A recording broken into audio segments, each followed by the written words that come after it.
ये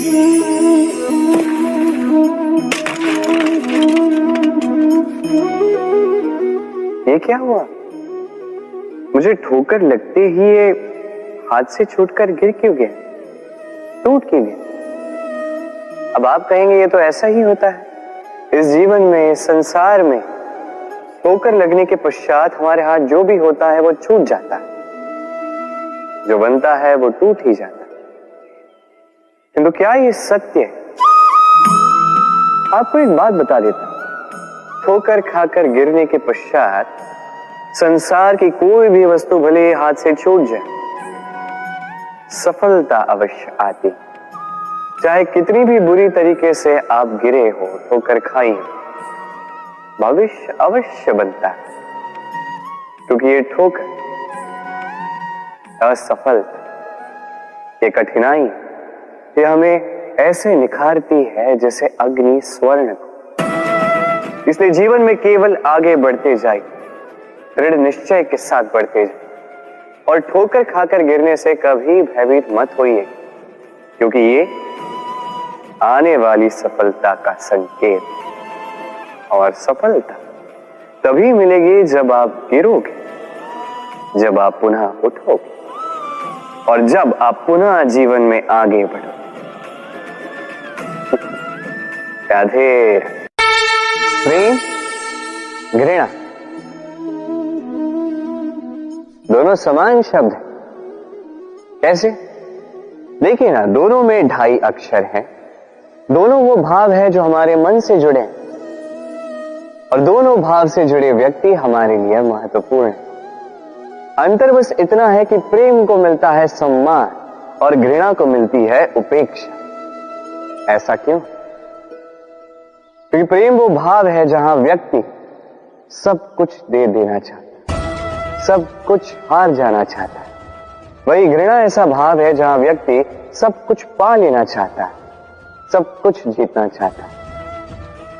फिर भी प्रेम ये भाव कभी आपको हारने नहीं देता, और घृणा ये भाव आपको कभी जीतने नहीं देता। अब क्या करेंगे?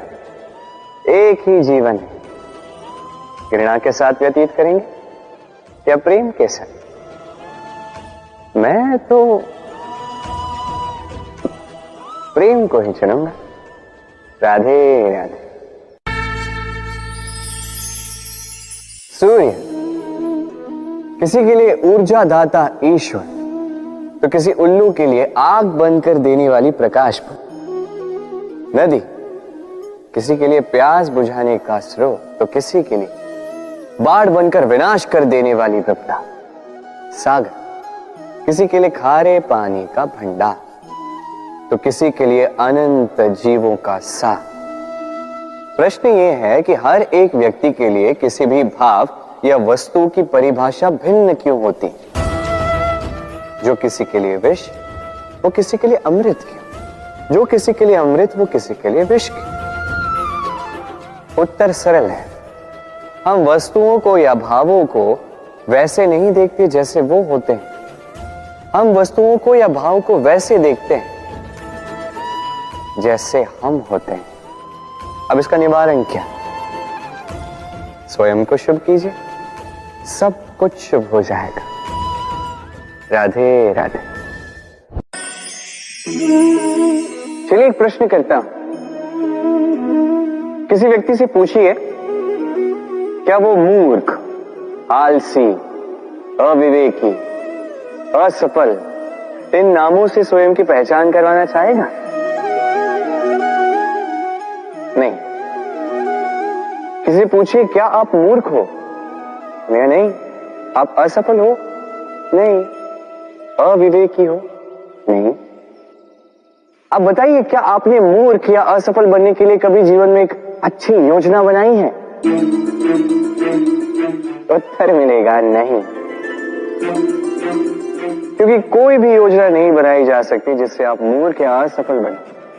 व्यक्ति मूर्ख या असफल तब बनता है जब वो योजना ही नहीं बनता।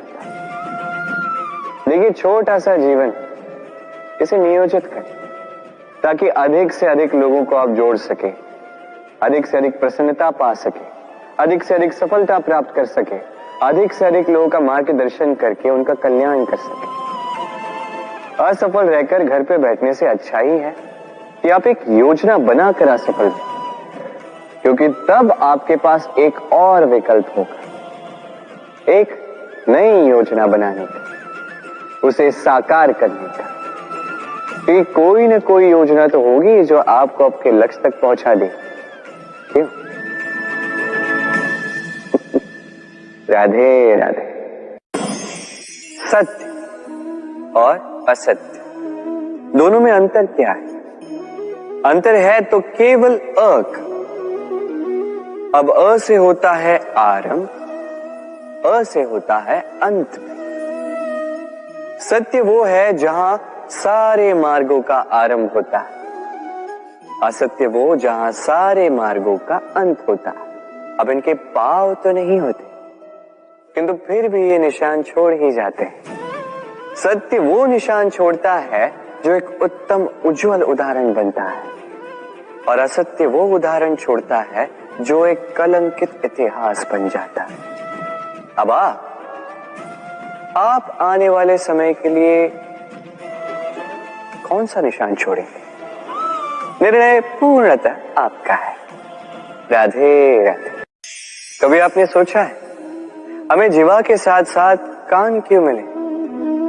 अब आप कहेंगे सरल सी बात है, ताकि हम बात करने के साथ ही सुनना भी सीख लें। अब इसका एक और तात्पर्य है। पहले मुझे बताइए, स्वयं की प्रशंसा सुनना किस किस को अच्छा लगता है? सभी को अच्छा लगता है। अब यही है सा। यदि इन कानों से आप स्वयं की प्रशंसा सुनना चाहते हैं तो सर्वप्रथम इस जीवा से दूसरों की प्रशंसा करना सीखें। अब प्रशंसा के विषय में एक अत्यंत महत्वपूर्ण बात आपको बता देता हूं। कभी किसी की प्रशंसा यदि आप करते हैं तो सर्वप्रथम उस व्यक्ति का उत्साह बढ़ जाता है। तत्पश्चात स्वयं यदि झांक कर देखें तो इस मन में भी संतोष और प्रसन्नता आ जाती है, और एक बार ये मन प्रसन्नता से भर जाए, तत्पश्चात कोई प्रशंसा करे या ना करे, कोई अंतर नहीं पड़ता। इसलिए सदैव दूसरों का मान करें, आदर करें, उनकी प्रशंसा करें, प्रसन्नता बांटें। जिनमें जो भी अच्छाइयां हैं उन्हें बताएं, उन्हें स्मरण करवाएं कि वो भी अच्छे हैं, उनका उत्साह बढ़ाएं, वो जीवन में आगे बढ़ेंगे और ये जीवन आपको कभी पीछे नहीं रहने देगा। राधे राधे। हम में ऐसा कोई नहीं होगा जिसने वृक्षों को ना देखा, वृक्षों पे इन पक्षियों को ना देखा, इनके घोंसलों को ना देखा, इन पक्षियों को अपने छोटे छोटे बच्चों को भोजन कराते ना देखा। संसार का सबसे ममत्व वाला दृश्य होता है। चिड़िया दूर से अपने चोंच में दाना भरकर लाती, स्वयं भोजन करने में असक्षम संतान की चोंच में डालती, स्वयं भूखी रहकर निस्वार्थ निश्चलता से। और जब संतान के पंख निकल आते हैं वो उसे उड़ना सिखाती और उसके पश्चात उसे स्वतंत्र कर देती है अपना जीवन जीने के लिए, इस आकाश में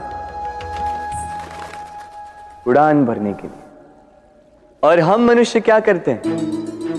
जिस संतान को हम पंछी की भांति पालते हैं, उसके पंख निकलते ही हम उसे बांध देते हैं, ये सोच के कि कहीं वो दूर उड़कर न चली जाए।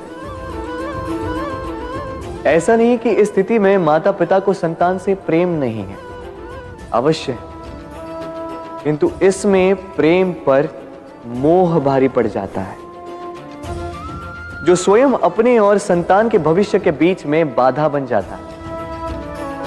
हम ये भूल जाते हैं कि हम केवल जन्मदाता हैं, भाग्य विधाता नहीं। तो जब प्रेम में मोह आ जाए तो वो प्रेम नहीं, स्वार्थ बन जाता है। इसलिए प्रेम को पास रखिए और मोह को दूर, क्योंकि जिससे प्रेम करते हैं उसका विकास नहीं रोका करते। राधे राधे। भूल और मनुष्य, इन दोनों का संबंध कुछ वैसा है जैसा पंख और चिड़िया का, जैसा धारा और नदिया का। यदि भूल मनुष्य के स्वभाव का इतना महत्वपूर्ण अंग है तो आप सोचिए, इस पर लज्जा क्यों?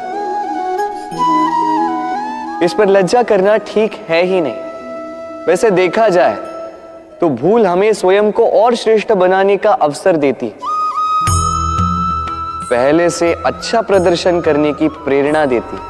अब कदाचित आप में से कुछ इस बात से सहमत नहीं हो, क्योंकि बहुतों की दृष्टि में भूल दोष को जन्म देती है, दोष अपराध को, और अपराध के लिए क्षमा नहीं, दंड मिलना चाहिए। किंतु क्या आपने कभी सोचा है कि ऐसा क्यों होता है? क्या कारण है इसका? इसका कारण है भूल स्वीकार करने से बचना। यदि आप कोई भूल करोगे और उसे स्वीकारोगे नहीं, तो वो भूल दोष में बदल जाएगी और वो दोष अपराध। तो साहस रखिए, अपनी भूल को स्वीकार करना अपनी भूल को सुधारने की दिशा में सबसे पहला कदम होता है। और स्मरण रखिएगा, यदि कुछ अपराध है तो वो है समय पे अपनी भूल ना स्वीकार। राधे राधे। एक शब्द है जो हमें कभी कभी या कहो कई बार सुनाई देता है, स्वार्थ। वो व्यक्ति स्वार्थी है, उसने स्वार्थ में आके ये बुरा कर्म कर दिया, आदि इत्यादि। देखा जाए तो संसार स्वार्थ को पाप का मूल मानने लगा, परंतु क्या स्वार्थ सच में बुरा है? नहीं। स्वार्थ ये शब्द बना है स्व से, अर्थात स्वयं से, यानी कि जिस कार्य में केवल स्वयं का अर्थ हो, केवल स्वयं का लाभ चाप हो, वो स्वार्थ। अब प्रश्न ये उठता है कि आपका स्व क्या है? यदि आपके स्व में केवल आप हैं तो आप अवश्य स्वार्थी हैं। यदि आपके स्व में परिवार सम्मिलित है तो आप परिवार्थी हैं। यदि आपके स्व में अन्य लोग सम्मिलित हैं तो आप परोपकारती हैं। और यदि आपके स्व में ये संसार सम्मिलित है तो आप परमार्थी हैं। तो अपने स्वार्थ से दूर ना जाएं, उसका विस्तार करें। अपने अस्तित्व का विस्तार करोगे तो ये स्वार्थ स्वयं ही परमार्थ में बदल जाएगा। राधे राधे।